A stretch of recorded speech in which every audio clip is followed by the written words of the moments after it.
السلام عليكم ورحمة الله وبركاته، مشاهدينا الكرام ومتابعينا من جميع دول العالم. أسعد الله مساءكم جميعا بالخير. طبعا النهارده إن شاء الله هنتكلم مع زراعة الخضروات. إزاي اللي أنا أقدر أزرع بذور الفجل وبذور الجرجير في المنزل، طبعا بدون الاحتياج أو بدون الشراء من خارج المنزل. طبعا النهارده إن شاء الله يعني هشرح طريقة مبسطة جدا إزاي اللي أنا أقدر أزرع بذور الفجل في مساحات ضيقة على الاسطح. وطبعا ان شاء الله يا رب ينال الفيديو اعجابكم، وما تنسوش يعني الاشتراك ودعمنا في القناه. وطبعا دلوقتي هشرح معاكم الطريقه ان شاء الله العمليه باذن الله، ونتكلم ونعرفكم ايه هي ازاي اللي انا هقوم بالدور ده، وازاي اللي انا هقدر ازرع سطحي، وازاي اللي انا اقدر اكتفي باكتفاء ذاتي من منزلي. تعالى يا حاج خالد. ايه؟ الجروف. استنى بس. طبعا انا قمت بعمل احواض خشبيه. طبعا الحوض هنا طوله حوالي 70 سم او 80 سم، وارتفاعه حوالي 10 سم او 7 سم. وطبعا دي الاحواض دي طبعا احواض خشبيه. طبعا ديت يعني احنا زرعنا فيها، وكانت زراعتها ناجحه جدا، لان احنا عارفين بذور الجرجير طبعا الجذور بتاعتها بتكون يعني جذور سطحيه، ما بتحتاجش ان هي بتتعمق في التربه. وطبعا دي احنا ابتدأنا هنا جبنا دي الاحواض. طبعا انا مش هينفع ازرع بالاحواض ديت كده على السطح، لازم هيكون عندي في زي اللي انا اقدر اعزل السطح، او اقدر اعزل الحوض ده عن السطح. وطبعا ان شاء الله يا رب ينال اعجابكم الفيديو، وان شاء الله هنشرح مع بعض الطريقه ايه هي بالظبط. طبعا زي ما انتم شايفين دي الاحواض. طبعا هكون بوضع الاحواض كده في الارض. بعد كده طبعا انا جبت اكياس بلاستيكيه، طبعا دي عشان نبدا نعزل بيها التربه طبعا، او الحوض عن السطح. طبعا هنجيب طبعا برواز او المستطيل اللي احنا جبناه للزراعه بالطريقه دي. بعد كده طبعا هنكون بنقل طبعا للاماكن المخصصه او المكان الثابت الخاص بيه. طبعا ايه وضع الحوض ساعة احنا ايه ما جهزنا او نفذنا الحوض. طبعا عندي التربه هنا موجوده.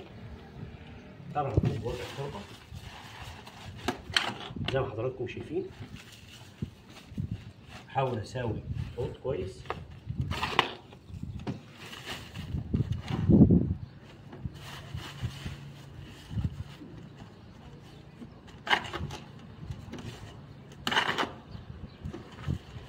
طبعا هنا بنستخدم التربه الزراعيه اللي هي البوتوس. طبعا احنا اتكلمنا في الفيديوهات السابقه وعرفنا ازاي اللي احنا هنبدا نفك البوتوس او نجهز البوتوس. طبعا زي ما انتم ملاحظين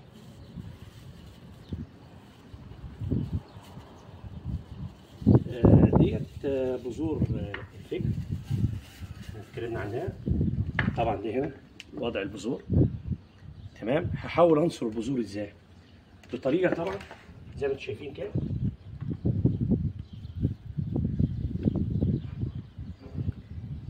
بحيث ان يكون في مسافات بين البذره.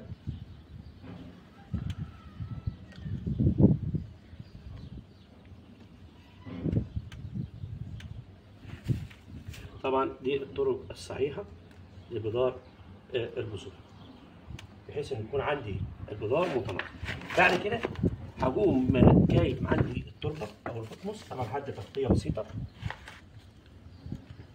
كده زي ما انتم شايفين.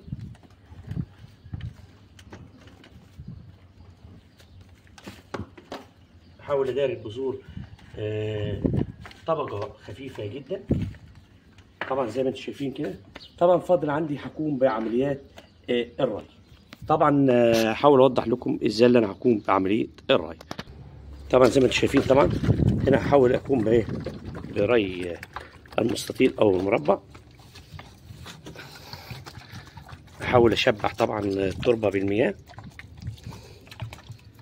وطبعا يعني تكلفه كلها تكلفه بسيطه جدا، مفيش تكلفه جامده، يعني كل شيء مكلف.